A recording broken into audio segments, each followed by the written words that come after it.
bit about what is this doing to you? What is this doing to your life? And because what I'm hearing is so much like victim blaming and like, oh, it's not their fault, they should have thick skin. Like, but think about yourself for a second. Does advocating for deepfake pornography or watching deepfake pornography, what does that do for your life? I It makes masturbating easier. Like it's not that deep. can't imagine that because you're watching deepfake porno, your like life is full of like fun and games and things like that. Yes, if you watch deepfake porn, clearly you're living under a bridge and your face is rotting off and you're going to die in 2 weeks. What it's actually doing is like taking advantage of a very, very core psychological need, which, by the way, is why it's so fucking No, it's not. They just think a particular person is hot and they want to stroke to them. paywalled because people are desperate and they're It's so strange. I mean, people have their favorite porn stars, and it's not just because they might think a particular porn star is the most attractive. They may have other endearing qualities. They might have talked to them on social media or something about them that they like about their personality is part of the reason. I mean, you're gonna get this. Like whenever you're looking for sexual content online, in almost all cases you're like looking for specific people, or you end up having specific people that you're drawn to. Like does anybody who watches porn with any regularity or has like some favorite porn stars, do they have like some weird parasitic fucking relationship? Like, no, it's not that deep. People just want to fucking masturbate. Like, what the hell is with this guy? It's like he's not a fucking man and he's like never experienced being turned on and wanting to jerk off. Muscle willing to pay. mommies or petite women? I don't really have a huge preference. I think a lot of different bodies are really beautiful. So, like, really petite women are hot. Girls who are super curvy and thicker, they're hot. Muscle mommies, they're hot. So, I think, you know, everybody's beautiful. Almost everybody is beautiful in their own way. Pay for it. Why are people willing to pay for it? Because it's so much more damn addicting than regular pornography. Why is it so much more damn? No, just because somebody's willing to pay for it, it doesn't mean it's more addicting. Like what? I don't know how he comes up with that idea. Like you can look at the rates for some of these porn websites or like the cost of some of these videos. Like most OnlyFans girls, they're like selling their OnlyFans pages for like maybe 10, 15 bucks. Some of the like movies that you can buy on some of these websites like ManyVids, again, they're like maybe 5-10 bucks each. Like it's just not that much money. Like, so if you're an adult and you work, it's like most people just don't. It's not something that you'd really be concerned with. Like, oh my god, this is a huge expense. $5 whole. Man, I must be a fucking crack addict if I'm willing to pay $5. Oh my god, this guy. Like, my dear friend, and I tell her as well, fucking my friends with benefits, she asked me to record on my phone. Then when we were done, she asked me to delete it. I will never share it, but it's so hot that I don't want to delete it. Is that unethical? No, fuck her. As long as you don't share it. I don't know why she wanted you to record it. Also weird how she didn't confirm that you deleted it. Whatever, just don't share it. That's the only thing that's a problem. Um, did she just want to see it then, like to see from your angle or something? Like, I mean, if somebody takes your phone and it gets leaked somehow, that is going to be pretty shitty and look pretty bad on you. So you might want to just delete it to be safe. Thanks for the donation, though, my dear friend. I mean, I guess the best case scenario would be if you could ask her to do something like that again so that you could keep personal photos or something for yourself, maybe. It's probably the way I deal with it. I wouldn't want to really betray a sexual partner like that. So, Yeah, I'd delete it and just ask her to make more photos if you really want. Addicting than regular pornography because there's all of this other psychological relationship parasocial crap involved. So y'all need to be careful from the person who's in the deep fake porn. This is kind of a situation where I don't know if this is a good analogy or not. What percentage of women under the age of 30 would you say you're attracted to? More than 80?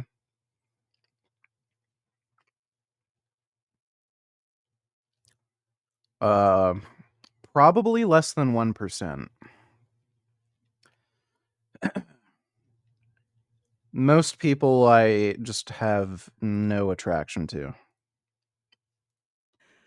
Sure, so this is like people who are consuming are like the smokers. But the people who are the victims in the porn are getting the secondhand smoke from every single smoker out there. So it's like secondhand smoke isn't that bad. But when there's 10,000 people who are all blowing their secondhand smoke in your face all at once, that is devastating.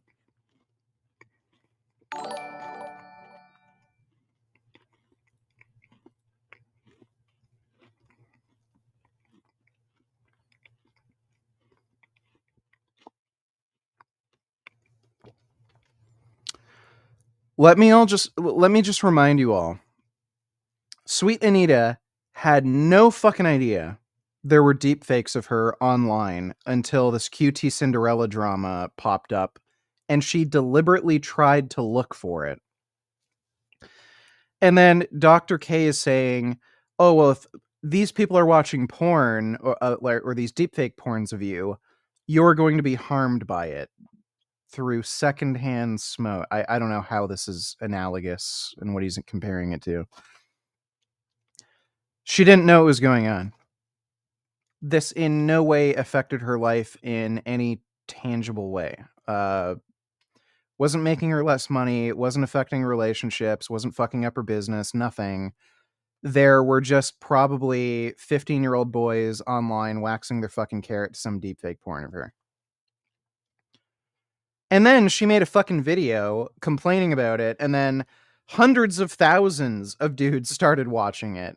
So, like, he's talking about how these women are being harmed by deepfake porn. They're literally deliberately drawing attention to it. So, you gotta wonder if they're actually being harmed or if they're just taking advantage of this to make more fucking content. Like, it's silly. And, I mean, if the cat's out of the bag at this point, and they clearly don't care how many people watch it, why the fuck aren't they just commissioning their own deepfakes to be made so that they can fucking monetize it? Like, it's so stupid. My dear friend Donatillers, it was in the moment she just wanted to record. I showed me deleting it, but there is a feature where you can restore deleted content within 30 days. Yeah, I just deleted it, dude.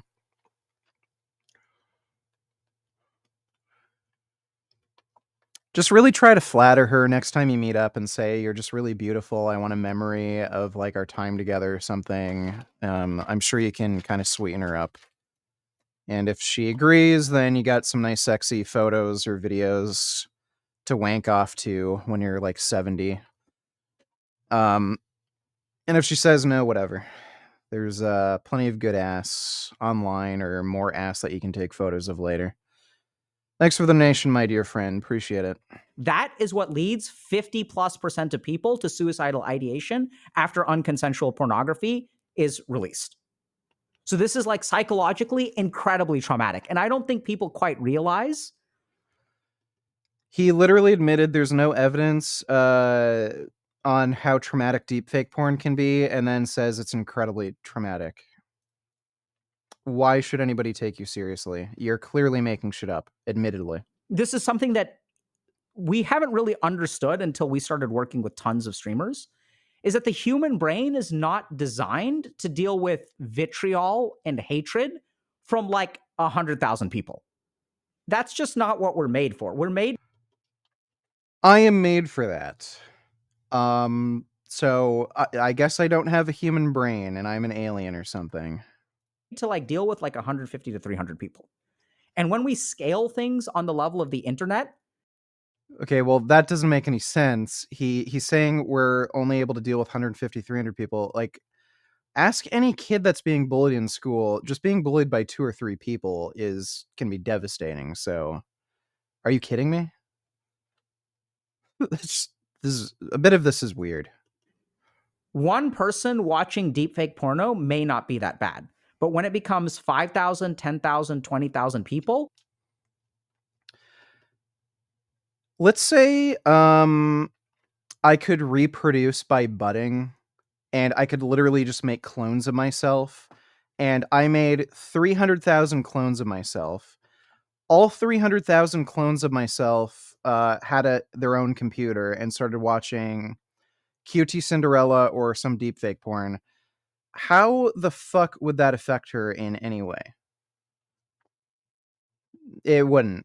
So if I'm just gonna bring it up right now. QT Cinderella deepfake porn. I'm sure I'll find a video somewhere.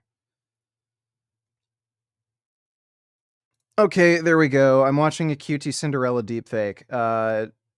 Is she now tangibly being harmed more than she was before because I just clicked on that deepfake? No.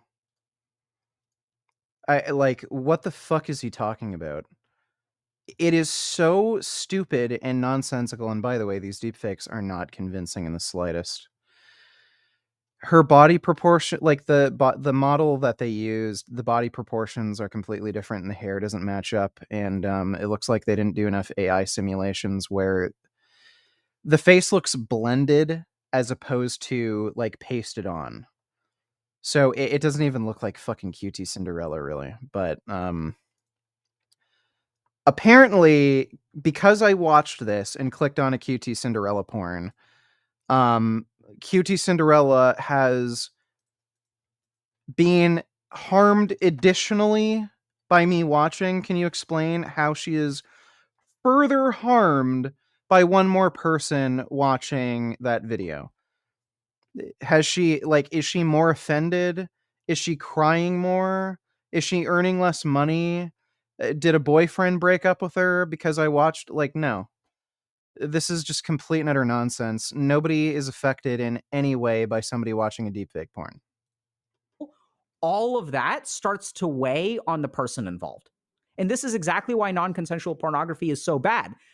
Sweet Anita literally made a fucking video the other day that I reacted to where she admitted she had no fucking idea there were deepfakes of her on the internet.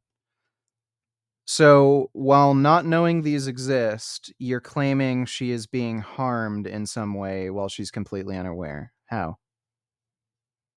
Because this is a case of even if you're not famous, it's stuff that's being spread or about you, right? And if you're someone who is like, oh no, this shouldn't be a problem, I don't understand why people are complaining. You think about a single time in your life, and hopefully for the sake of learning, this has happened. So, if I make a funny meme of Sweet Anita or something where I put her face on a horse and I spread that around, is that like harming her in some way because it's unflattering? Like, what? To you, where someone was talking crap about you and other people